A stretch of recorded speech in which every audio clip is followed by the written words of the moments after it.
Okay, great. Our panel moderator is Fractional Chief Marketing Officer and Consultant. Katie Walter has worked in marketing and communications at Thomson Reuters for over 16 years before starting her company, Trellis, in 2019. At her time at Thomson Reuters, Katie developed a keen sense of communicating with customers directly and through a sales channel. She counseled leaders on effective employee engagement and authentic communications that's led her to high levels of employee trust in leadership. She also built a reputation for strategic thinking and effective execution that has helped her jumpstart her business, Trellis. Please welcome Katie Walter. Thank you. So I'm doing something kind of crazy. I have 8 people on a 1-hour panel. And so I am thinking of this like a talk show, kind of like I am channeling my inner Oprah here. And so our plan is to do about 10 or 12 minutes with each of these pairs of wonderful people, and then we'll have time for questions.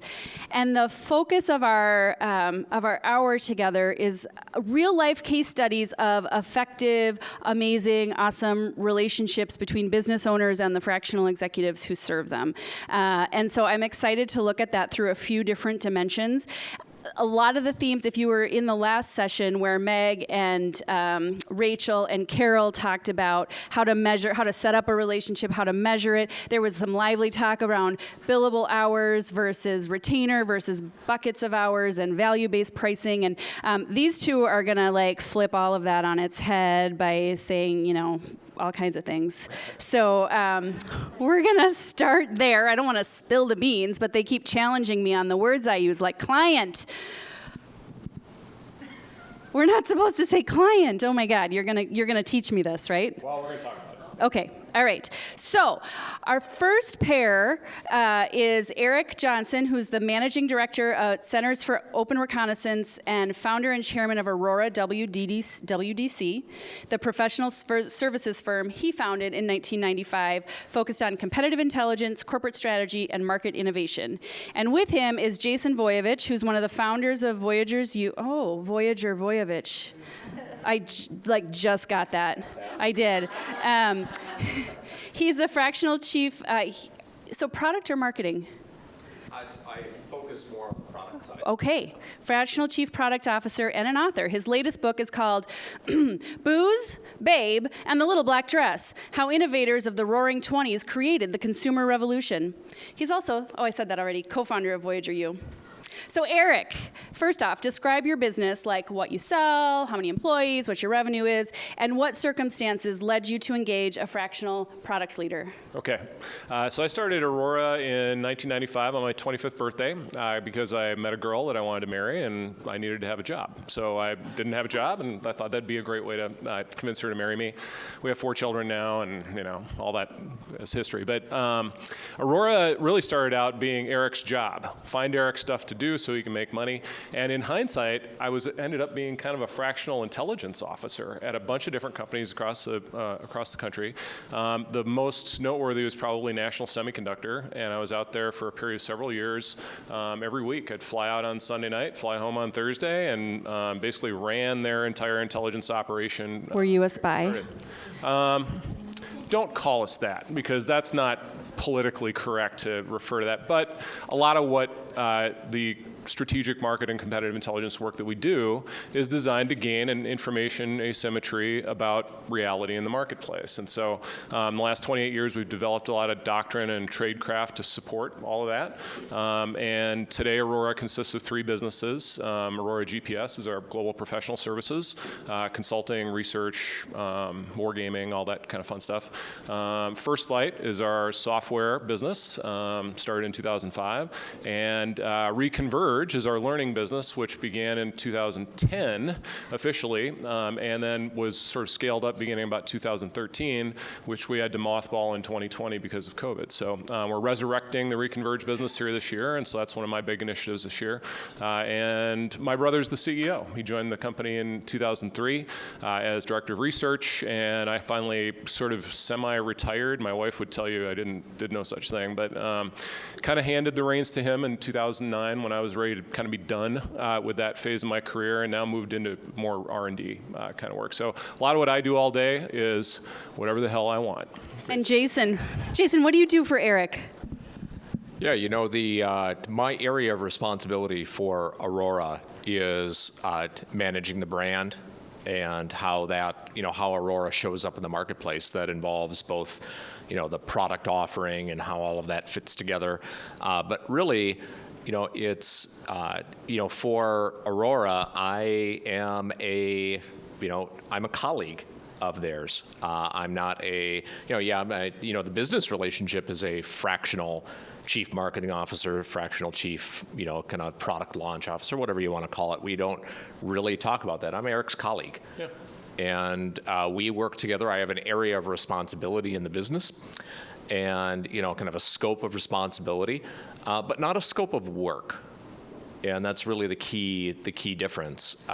Much more like just a part-time employee than that, but the business relationship, kind of the tax side of it is 1099. So there is nothing that is between that from a tax perspective. You're either a W-2 or a 1099 for the most part. So it's a 1099, just for the flexibility. But really the difference in the fractional relationship is, yes, there are different things I'm responsible for, but I'm not always the one doing them. And anyone in the organization who is touching the brand or who is touching kind of new product development, I'm responsible and accountable for. And whether I'm actually doing the work or not, it's my job to kind of provide that guidance. But talk to me about the mindset, though, because you two are both very intentional about using the word colleague and not client to service provider kind of language. So beyond semantics, what does it take for you, Eric, as a business owner, to see him as a colleague versus someone who's there to do your bidding? Yep. So our first fractional executive was in 2005, our CFO, a guy named Dwayne. Dwayne helped us through an IRS audit a few years ago, and so that's a good example, actually, of why he's a colleague and not a service provider, because I would not want a CPA to do all the things necessary to help us go through this IRS audit with no changes, by the way, to our return from 2015. So thank you, Dwayne. But I could trust Dwayne to do that. And so half my leadership are fractional. Half my leadership fall in the same category as Jason does, because I get like $2.5 million worth of value out of them for a fraction of that. And that's exactly the way capitalism works. I think fractional economics is how capitalism is intended to work, because it allows me to externalize the costs that are not directly going to produce revenue to my company, and I can internalize those sources of revenue that will as W-2s. So he's my colleague. He's not my service provider or I don't even think of him as my marketing person, because I come to you with all sorts of non-marketing bullshit 10 times a week. I think, you mentioned mindset, Katie, and I think the key thing, we talk a lot, and there have been a lot of talks today about, is this is it a partner? Is it an employee? What's the difference between a contractor and an employee? And there's nothing kind of inherently bad or good about any of those. But I think, Eric and I had a talk about this, that as a W-2 employee, and if he were my only source of revenue, it would be very difficult for me to tell Eric what Eric needed to hear. Because to expect an employee to do that is asinine. No matter how open you are with them, there is a power asymmetry there. There's a power imbalance that is irreconcilable. There's just no way you're going to be able to say, you know what, you can tell me anything you want to do, but I'm the one who controls your livelihood. Yep. Yeah, that doesn't work. Yeah, that doesn't work. As a contractor, you are told what to do. You have a scope of work, you follow the scope of work, you either do that or you don't, you are paid or you are not. It's a transactional relationship. But as a colleague, it's my job, it's a heightened level of responsibility as a fractional. I think we have a heightened responsibility, and that's why fractional's not for everyone, because you need to be prepared to tell a CEO or a founder, You're full of shit. yeah, this isn't working, and this is my opinion.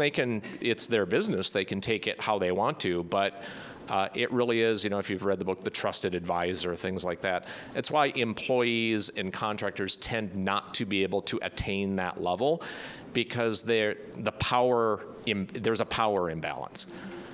If Eric were to decide, you know what, you told me you're full of shit, well, you're gone. Say, I would not be happy about that. Please don't. But April Fool's Day is right around the corner. yeah, no, I know. However, it's not 100% of my income, and yeah, it would sting, but I would get over it. So that financial dynamic levels the power imbalance, because he could let you go, you can let him go, and either one of you could recover from it. I would argue maybe Eric would have a hard time recovering it than Jason might.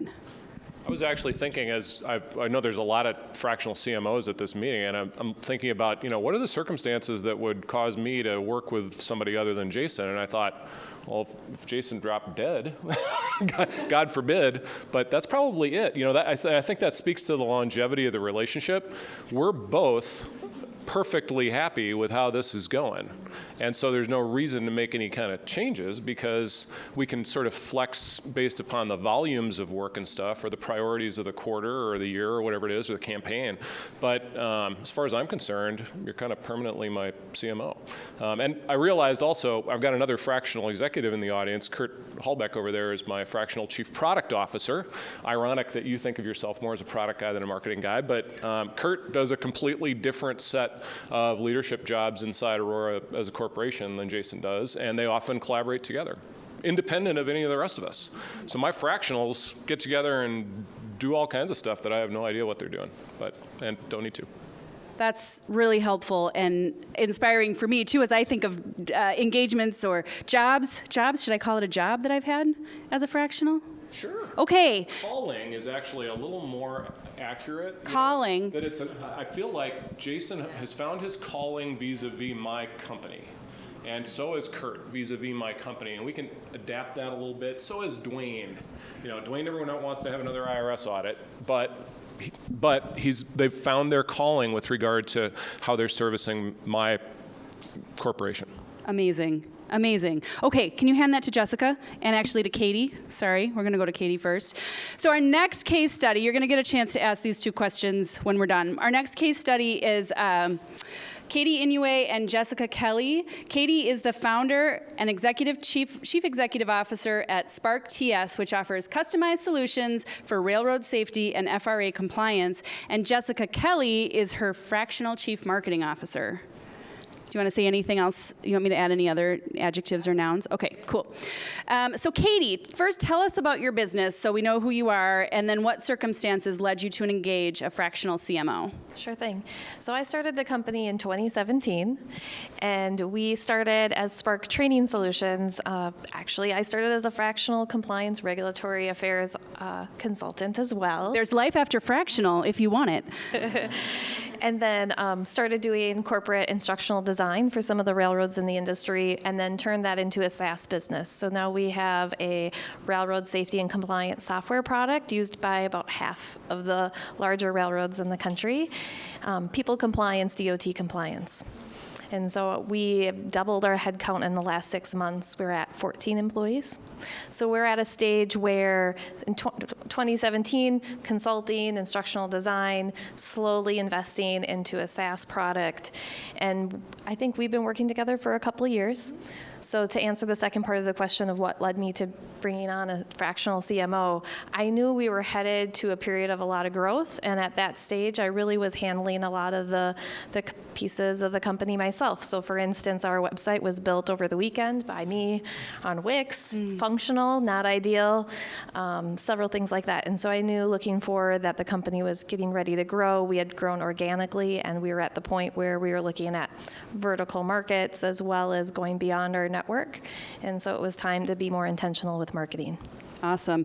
And so, Jessica, describe your work there specifically about how you've taken some things on from Katie. A little bit different here, and for those of you that are new in the fractional business, you will have to be clear on what you're doing. You will have to set a scope of work, whether it's providing this or that, and what you're going to deliver. Because some businesses have a hard time. So what am I paying you for? Aren't you going to do it all? You have to be intentional. So then you prove, this is what I'm going to do. Here's what I'm going to deliver. And you establish that trust and working relationship. So it has changed from when we started. And we're marketers, right? We develop a whole plan of what to do and deliver it to the CEO, which takes time to absorb. Yeah. That's in the beginning. That's in the beginning. Yep. And it has evolved now, where we're more on a here's what we need to accomplish from the business. Here's what I'm going to do for you. And as fractionals, you will have to decide what you love to do. What I love to do is strategy, but a doer. She's a small business. She doesn't have time to have somebody just do strategy. Who's going to execute it? So be very clear of what you love to do and what clients need from you.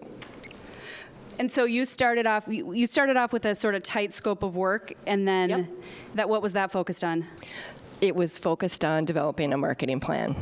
Got it. Okay. A long-term marketing plan. So you had a long-term marketing plan, and then it was time to execute. So Katie, what was it like to fire yourself from the execution piece? Because that's not always easy, right? Well, there was a period of time I got the marketing plan. It was a lot to absorb. It was, I know. It was a lot of information to absorb. And the company was growing quite fast at the same time. So yes, firing myself, that's kind of what I've been trying to do the last 2 years in different aspects of the business. On the marketing side, when I got to that point, definitely had experience building some trust with Jessica and building that plan. And then along the way, there was other deliverables like marketing campaigns. She helped us with getting some SEO cleaned up, a lot of deliverables actually that was part of that. So it was really easy. And then we switched to more of a, like so many hours a month, like So format. looser scope? Yes, looser scope, more with goals and projects. Yeah. And that was an easy transition for me. The trust was established. It's not my area of expertise. I don't have time. And just like you were saying, I don't need to know all the things that Jessica's doing, and she works directly with the team sometimes. And it's not only saving me time, it saves me that brain space so I can worry and focus on other things. So now you're also, though, you told me you're firing yourself from invoicing soon. Yeah. And that's something. So how does that fractional feel? CFO, right. Fractional CFO has been my last thing. I had a fractional chief technology officer ahead of the CMO. CFO and accounting has been the last thing. Payroll was easy to let go of. I came out of banking, so for me, managing that side of the business was just easy and comfortable, and so that's something that I've been transitioning like right now. Like I just hired an office manager to take over accounts payable, accounts receivable, and earlier this year I had someone come in for fractional CFO services and bookkeeping services, payroll. Yeah. Congratulations. So how, one of the things we talked a little bit too about is how Jessica, you serve as a sounding board to Katie, and you put it in this way that made me a little nervous because you're like, she can email me at 11 o'clock at night. It's fine. 24 hours, I'm available. And I was like, I go to bed at 10. Like, how could I match that? So talk to me about how you can offer that and still like live your life and be her sounding board. It goes to the trust factor. And excuse my language, but I don't work with assholes, right? I work with CEOs that are amazing people starting their businesses and are humble, and I adore to work with them. In her business, in the railroad business, stuff happens. I have a private calendar that she can access if she needs me. Now, she has never called me at 10 o'clock, but I want her to know that I'm there. There have been times that she says, I need to talk to you about one of my clients, there's an issue, a sounding board. So establishing that trust relationship is key, and bouncing off ideas, because who is she going to talk to about that? I'm a neutral party where I can say, yes, no, I love that idea. How about this? Does that answer your question? Yeah, I think so. Katie, do you want to add to that? I would say I was listening to you guys talk. I think we've transitioned to more of a colleague type of relationship, and I think to your point of the way you started, it takes time to develop that. I think in the beginning you need a clear plan and deliverables. At least for us, that was our experience. But it's true, I wouldn't call you. I always tell my railroads, there's no training emergency. You don't need to call me at 10 at night if there's a derailment. But we did have a customer who had a fatality just a couple months ago, and we did a quick webinar with one of the lead, actually was part of the investigation and one of the regulatory people, and we whipped that together pretty quickly. So that was probably one of those quick phone calls. And then a sounding board on, I am a tech startup entrepreneur, so I have a lot of ideas. Yeah, yes. It's nice to have some place to put those ideas. Exactly, or someone tell you if they're good or not. Right, right. So we're going to move to Roger and Adam. I think, yeah, they can both have a microphone. We're generous with the microphones here. So Adam Fox is the Executive Director of Enriched Living, LLC, which provides residential and community-based services to people with disabilities or who struggle with their behavioral health. And Roger Sherping is a fractional integrator for companies running on the entrepreneurial operating system. So Adam, can you start off by telling us about your business and what led you to engage a fractional EOS integrator? Well, unlike most of the people on the panel, it seems, I'm not the owner of Enriched Living. The owners of Enriched Living reached out to me and asked me to come over to the organization after my success at the previous organization that I had had. We developed a line of service for them in the same field, supporting individuals that have significant behavioral disorders. And we grew the service from 0 to 10 million in the first 3 years that we were there. And so based on that success, one of the owners of Enriched Living reached out to me. They had this small social service agency. They had a small social service agency that at the time that I started was 8 employees. And I started in November that year. We finished at $500,000 in revenue. Up until today, that was November of 2019, so coming up on 4 years with the organization. Today we're looking at a staff of about 143 people, and we'll finish at about $12 million in revenue this year. So we've had a lot of significant growth. The owners of Enriched Living had looked into EOS previously.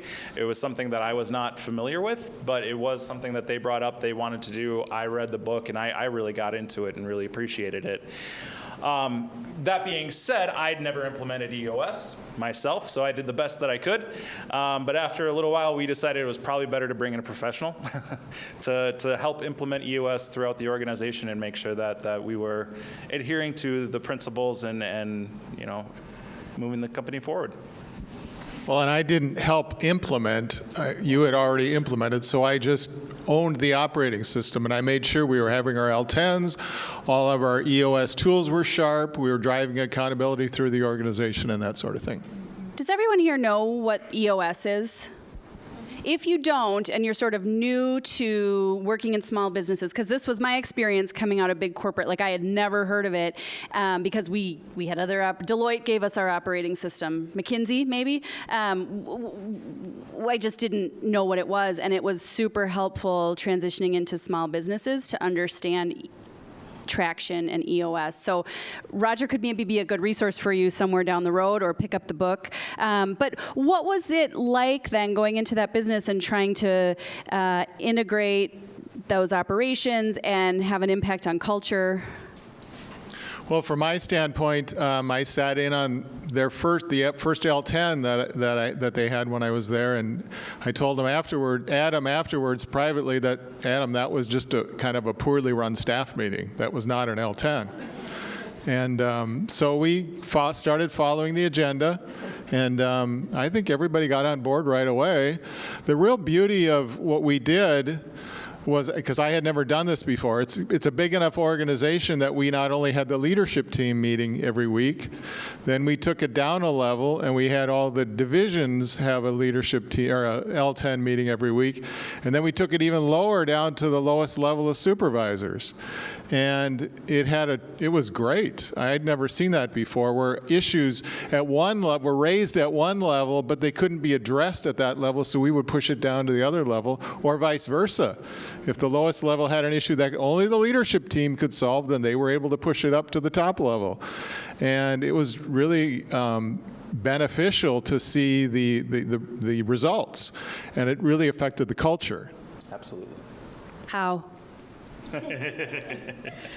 I think first and foremost, and those of you that know EOS, this is part of it, but it created a platform and a place where people felt comfortable being open and honest in their communication about the issues that they were suffering through.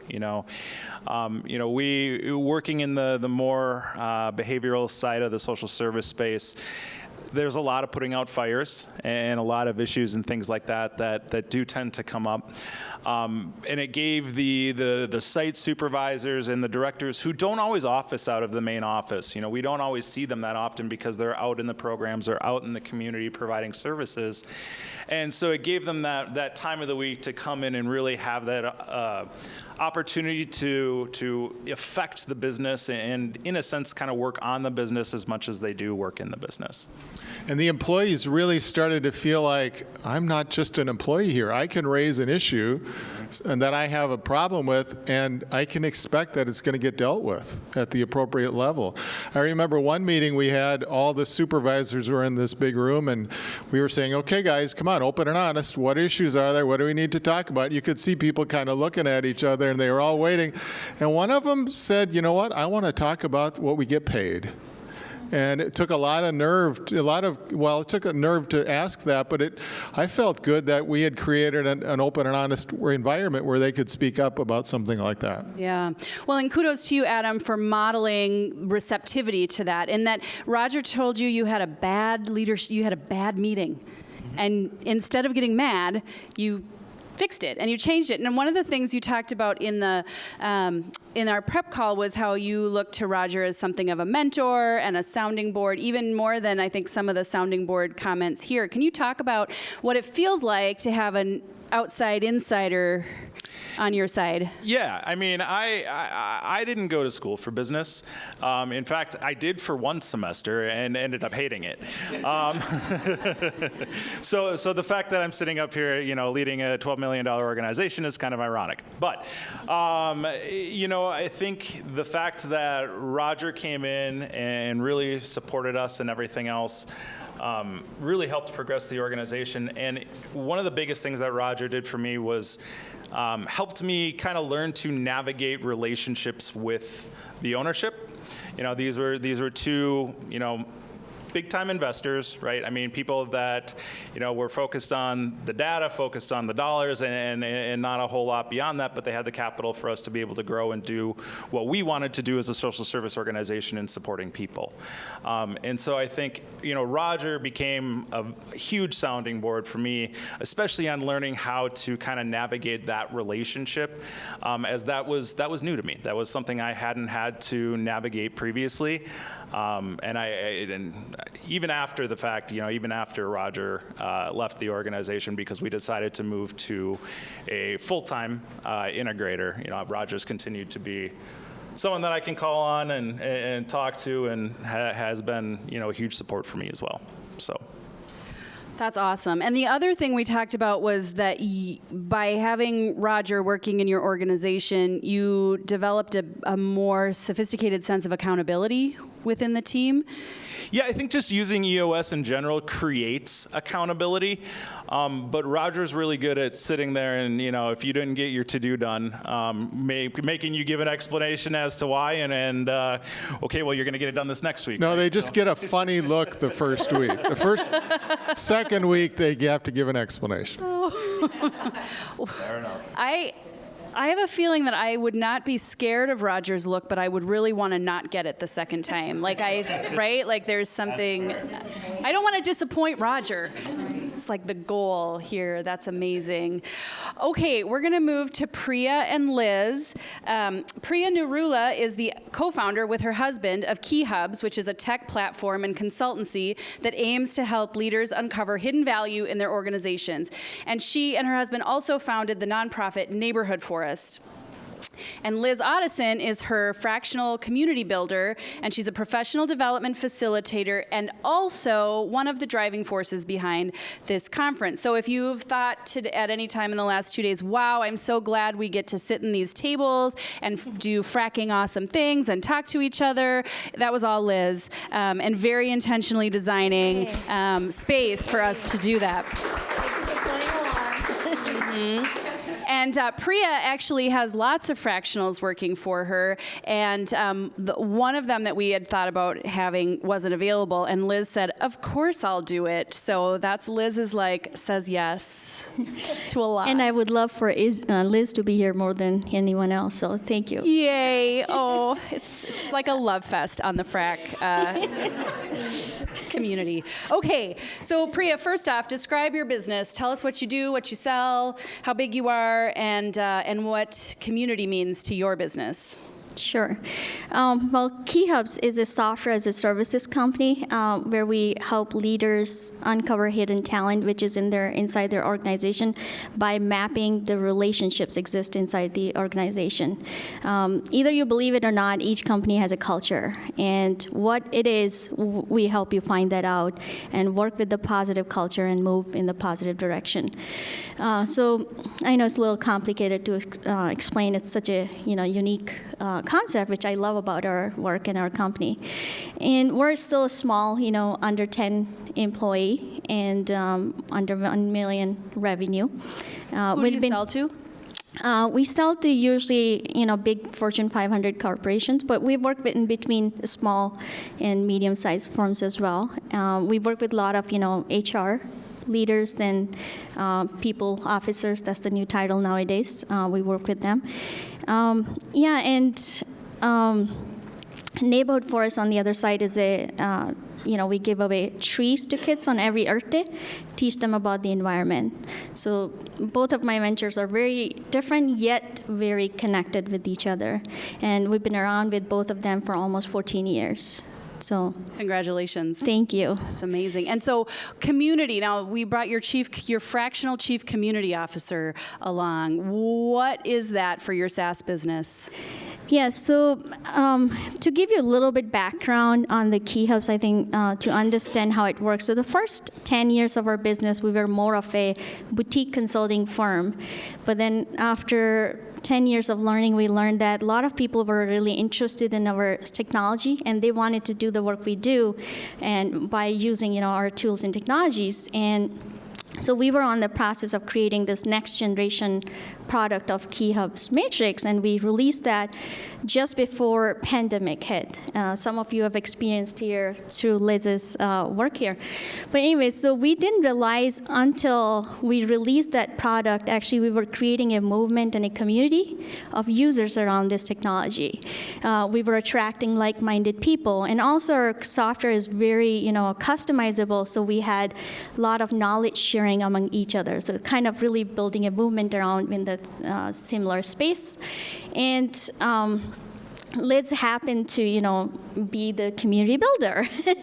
And she just emerged.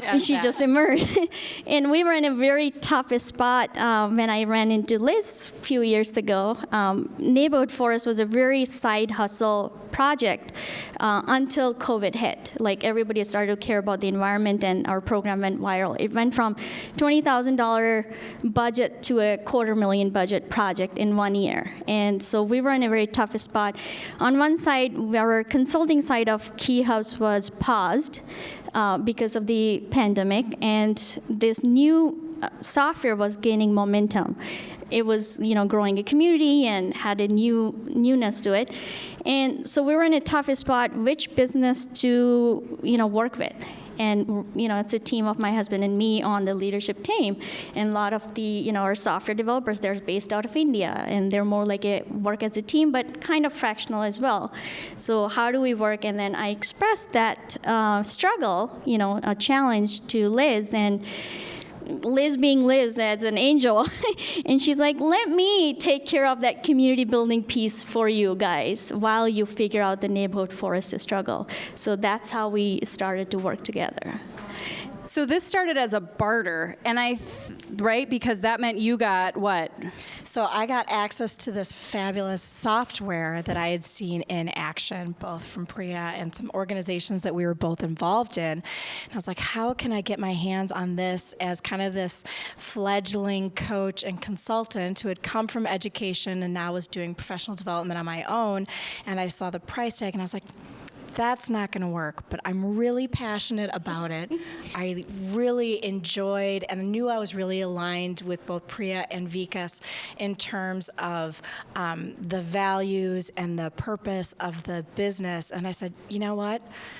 Maybe I can just give them something that they need, and in exchange, I can use this tool.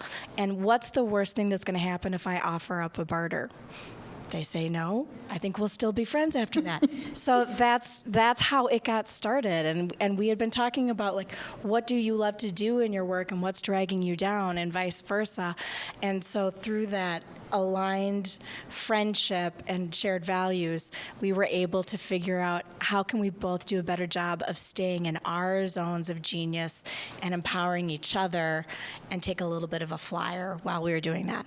It's such go ahead. Oh, I was just going to say, when we started, we had no idea where we were going to go with it. But as the time went on, it was amazing to see how complementary we were with each other, and to just see, Liz's passion for our technology and our, what is capable of doing. She took it actually to a next level.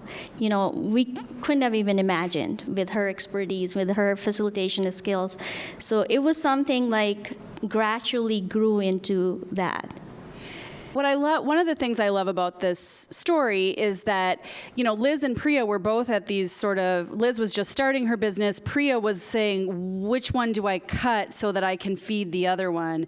And they were at a place of experimentation. And so you guys, you're just now working in a formal fractional capacity, right? Yes. So 3-4 years of experimenting together, playing together. Both of their businesses are thriving, and well, all three of their businesses are thriving. 3 of them are thriving. You're 2, yes. you're 1. And so if you're just getting started, I love this example as a way, like, you might not go through a formal sales process like maybe these other 3 pairs did. It won't be like they came into my funnel and then this happened and then I did a proposal and then this happened. It might be that you stumble into something and you say, this feels aligned and this feels right to me, and I'm going to trust my gut. And I just think you guys are the greatest examples of gut trusting that we've, after a day and a half of hearing about trusting your intuition, I just love it so much. I felt it right here, just where I did this morning when we did that You little knew it. exercise. I I'm knew like, it. You listened. This is going to be good.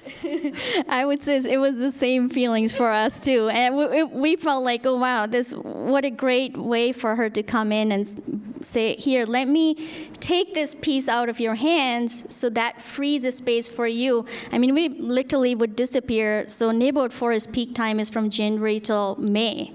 We would disappear and leave everything on Liz. And if it wasn't for her to come in, I think that whatever the movement around this technology or this new software we have, that would never happen, because it took us good 2 years to get back things in the place for neighborhood forest, because it was such a big, struggle for us in the moment. So thank you. Thank you. Amazing.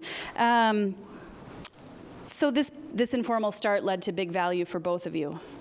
Yeah, and we got to the point where I said, okay, I'm at a point where I'm looking to increase revenue and roll. What could that look like? And I was thinking kind of on the traditional community building realm, and Priya and Vikas came back and said, we also need help with business development, and we see skills that you have and ways that you operate that could balance what we do.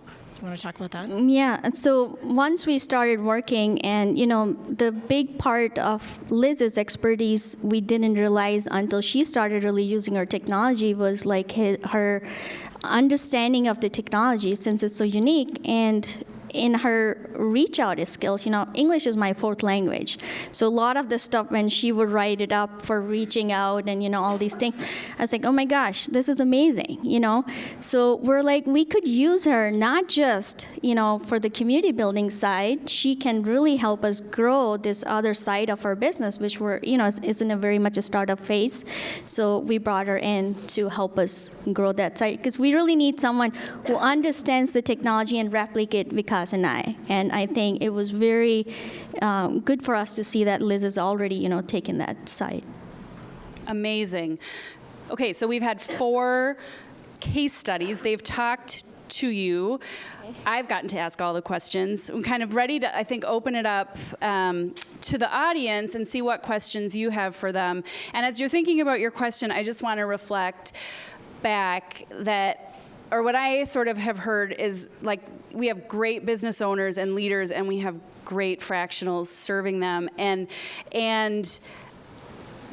I've personally been in situations where I've felt this, and I've been in situations where I haven't. And I'm curious for the panel, as you think about, like, what if you are in a relationship that doesn't feel like what you just described? Jessica. I might have turned it off. Yeah, see the button on the side? Hello, can you hear me now?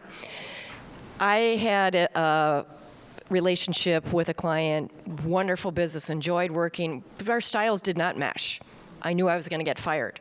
I went to one of the Voyager U videos, Are You About to Get Fired? Because we all need, seriously, I know. We are all experienced, but we need some help. And I went through it, and I had a conversation with the CEO. It wasn't Katie. CEO said, you know what? I'm not able to deliver what you hired me for. Happy to let you out of my contract. And he said, what do you mean? And we had a great level-setting conversation. So you got to dig deep and know that it can't be perfect. So transparency, vulnerability, communication? Absolutely. And did you leave the engagement? He extended my contract. But I love to be fired when they bring on somebody in-house, and that's what happened at that organization.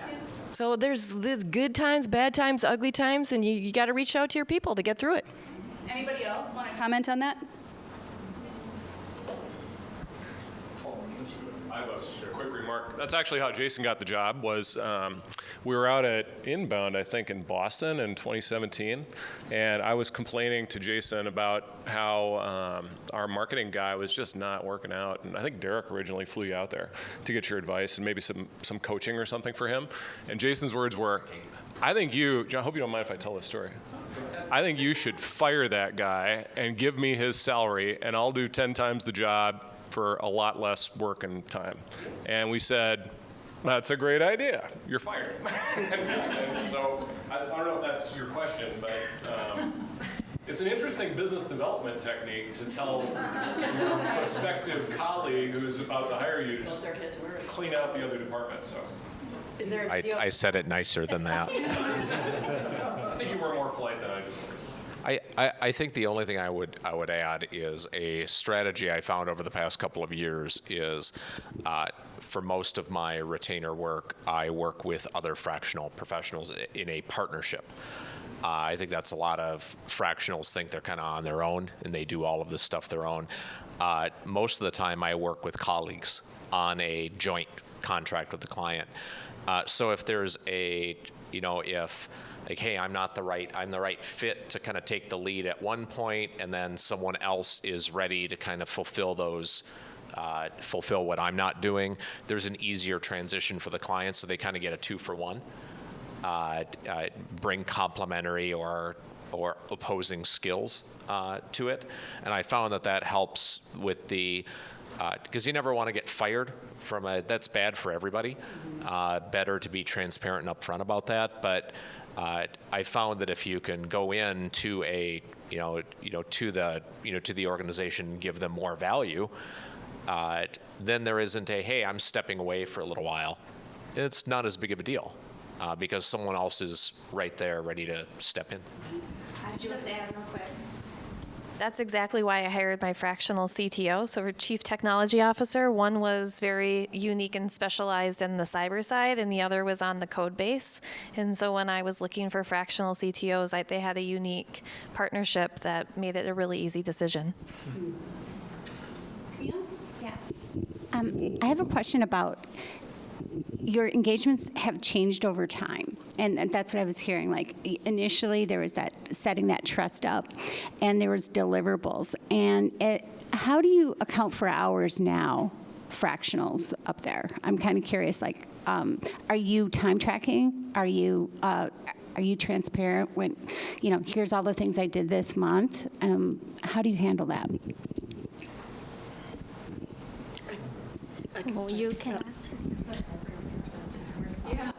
So since I'm new to it, in the relationship, I'm tracking for my accountability, but I'm not reporting hourly.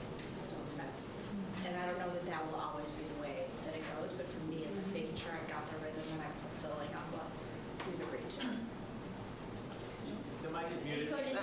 to. Sorry. I'm tracking now. Thank you. And it's because it's a newer relationship, and I want to make sure that I'm delivering to what we've agreed to. That might not be something that I always do, and I don't report it back.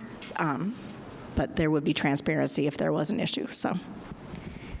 In my opinion, I don't think you need to record at my end. I feel like as a business owner, you can tell. We do work, with our software team in India. We just give them work for the year. They do it with their time, with whatever. We never really ask them. So that's how we work. That's how our values are. Give the job, give the freedom, and and it gets done really well. Yes, I bill all retainer now, but I'm still an accountant deep down, so for my own purposes, I do track my time.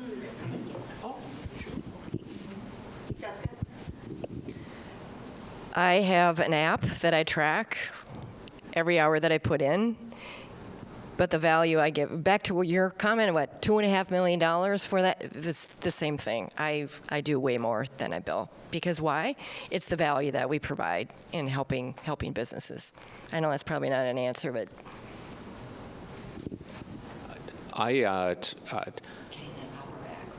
Yeah, that's key. It's all in kind of what you measure, right? And I work to measure impact for the fewest number of hours I can possibly do. And what I mean by that is if you're judging my work by the number of hours I'm grinding out, it's probably not a good fit for a wisdom worker. The true judge of my value or Jessica's value, Liz's value, Roger's value is how little time they can provide you the answer, not how much time. So if you track hours, and that's I used to, I did. Now I track the opposite thing. Like how quickly can I get to the right answer? Because if I get to that answer quickly, then Eric can say, I got another problem. How quickly can you solve that one? And we can just get more impact rather than more hours. So it's just a different way to look at it.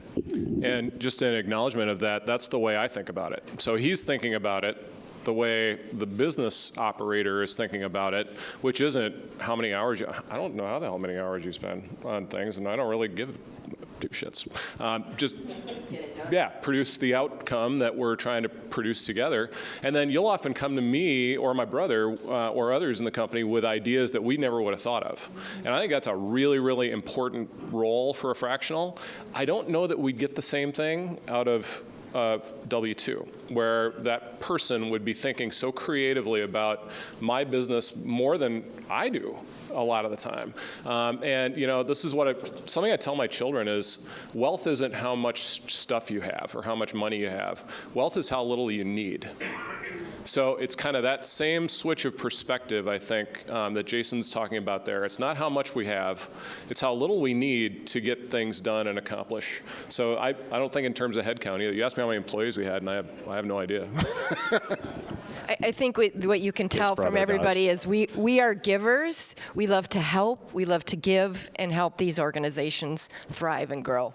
Well, it's interesting as you're talking about the, wisdom, that client might not be right for a wisdom worker, which I think is a phrase I'm going to incorporate, right? You're bringing wisdom, you're bringing expertise, you're bringing 20, 30 years of experience into something, or you're bringing your network into something. You might be surprised where the value kind of comes from. I've been working with a client. I built their marketing plan with a goal to coach their COO to sit in the marketing seat, to be the CMO for their business.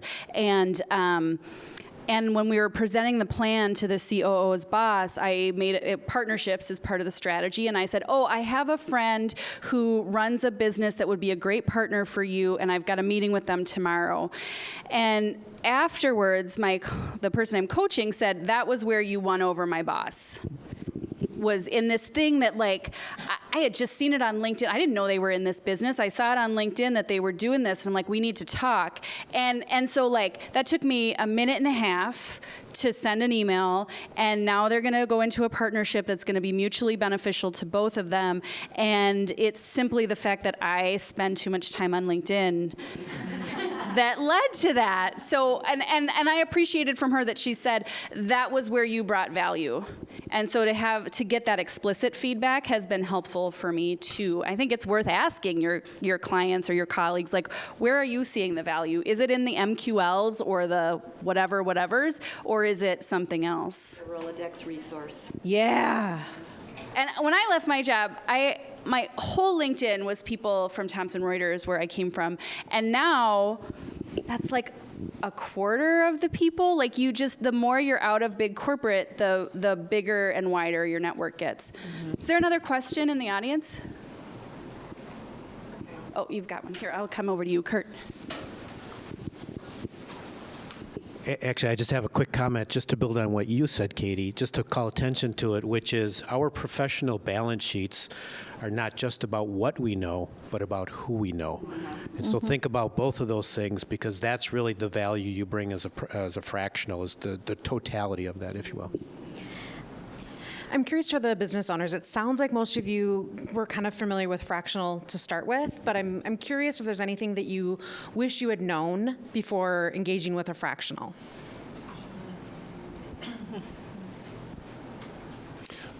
Well, I didn't know anything when I started. I didn't have any idea what the field was even about. So I learned everything that I know now day by day. And I did all sorts of crazy, I needed high-speed internet, so I started an ISP. And learned how to configure the dial-up and authentication and all that stuff. And I was a history major, so it's not I don't think there's anything I wish I knew. I probably wish I knew Jason earlier than I did. We met actually. He was keynoting a UW Eau Claire entrepreneur club or something thing, and I was advising that group and speaking there too. And about 6 months later, one of my clients at Target asked me to bid on this reputation management intelligence system. And I'm like, I don't know anything about that. And they're like, no, we really want you to bid.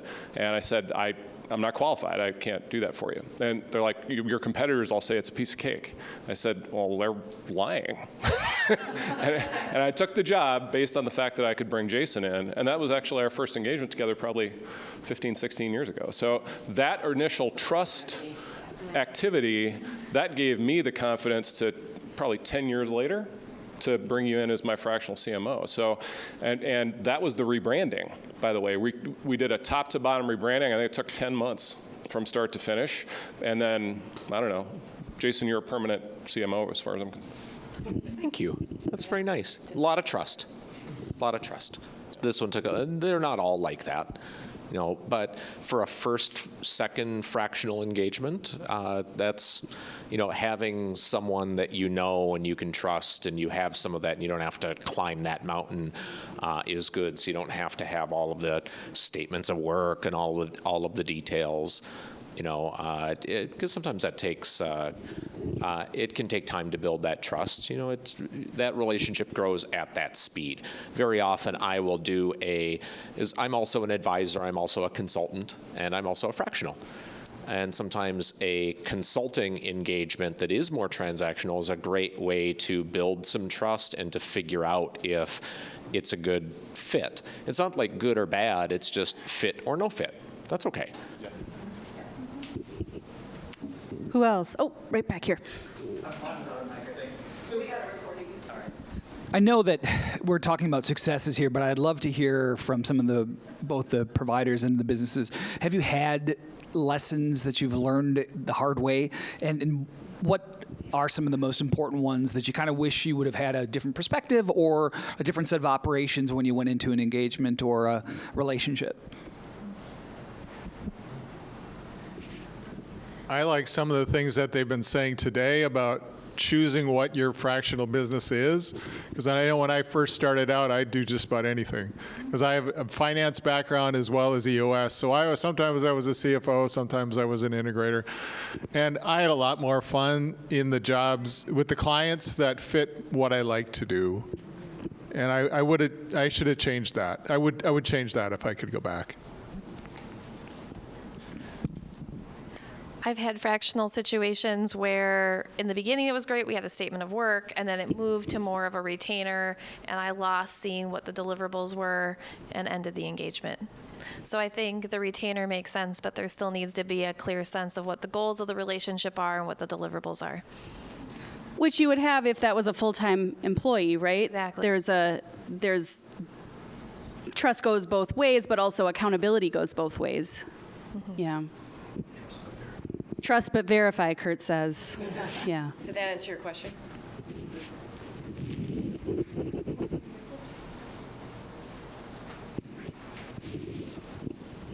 I just have a question about like matching up capacity. So like if there's high demands in another relationship or another way where you're not able to give the other person the level of connection or communication that they need, how do you kind of work through that? Or have there been times where you've been out of touch more than you would like, and how do you kind of figure through that, I guess, especially with people's schedules getting really busy again? I would say as a fractional professional, that can't happen. You can't get to a point where you're not meeting what your client wants. And I do everything. I'm an accountant, so I keep track of my hours, and I know I have so many hours here, so many hours there. I know when I hit the limit. So you never miss a meeting? I didn't say that. Okay. But I mean, okay. Can we give you a look? Can we give you a Roger? yeah, you could do that. I was just going to add, I think you can negotiate it too, right? So it's negotiating expectations. If you're looking for a longer term relationship, like if Jessica had an opportunity that was really exciting, I would negotiate her having less of an engagement with us just because I value the long-term relationship. And in the short term, I'm going to put this question to the business owners and leaders. In the short term, if your fractional said to you, I have a conference that I am speaking at this week, for instance, and I need to be less available for a few days, or my other client's hair is on fire and you seem to be doing okay, can we cancel this meeting? Is that okay? Yeah. Yeah, I would say that. I actually told Liz, don't worry about us meeting this week. I know you have this big conference to take care of. We can wait. So transparency, vulnerability, and communication? Oh, yeah. Mm-hmm. Okay. Get help. Say more. Get help. Get other people who are working with you on that, in that area of responsibility. Don't do it by yourself. Don't think that you need to do it by yourself. I think that's too many fractionals I meet. If they're successful, they become stressed because their time gets constrained, right? And that, the one client really doesn't care what is going on with the other clients, bluntly, and they shouldn't. Why would they? So as a fractional, as Roger said, you need to balance that. That's on you. Well, how do you do that? Transparency only goes so far. where like, hey, I really don't give a shit that your other client's really busy. We're also really busy. We have goals. So you need help, it's and finding people who can do that with you and who you trust. As a fractional, you are only as good as the people who work with you and support you. That's it. Otherwise, you are limited by you, which is not great. I just want to amplify that. I think I don't think of it as a scope of work. I think of it as a role to play.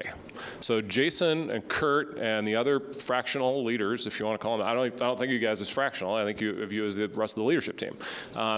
You have a role to play, and if you're not playing that role, there's a problem.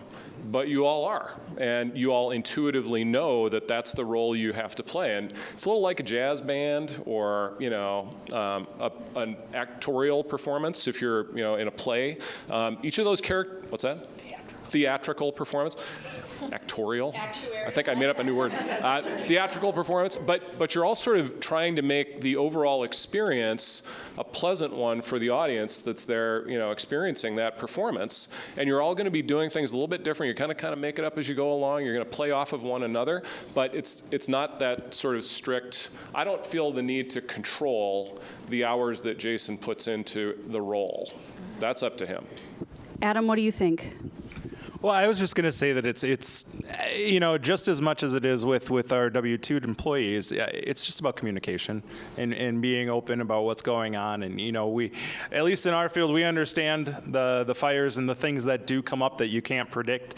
I mean, that's most days for us. And so, as long as there's that open communication about what's going on, I mean, I never tracked Roger's hours the time that he was spending with us. I left that to him. Yeah, I would say for our business, for software team, they have to be 24/7. Our software is used in the live environment. If something goes down, I need them. So when I have some of our customers are using it, I ask them to give us a heads up, and then that's when I'm really relying on my team to be there for 24/7. But on the other side, if that's not the case, they have some family thing or holiday or something, and we don't connect for a couple weeks, that's okay, because they're there when I need them. I think that the opportunity we have as fractionals is to be thoughtful, like Tiffany said this morning, about what you're saying yes to, too. There's the state of how many fires we're going to have. I mean, those are things outside of your control, but I've noticed for myself when I get when deadlines are stacking up, that it could be that I've agreed to too many deadlines at the same time. And so I want to do what I said I was going to do. That's accountability and integrity to me. But I also have to be careful about what I said I was going to do. And it's okay to say, hey, can I have this by the 30th? And you can say, no, you can have it by the 7th. That's on the freelance side. On the fractional side, I set the plan and say, this is what we're going to do by this time. And so I have opportunity and wiggle room to account for overlapping deadlines or deliverable dates. We did it. We did 8 panelists with Q&A in an hour, and I'm putting it on my resume. And let's thank our panel.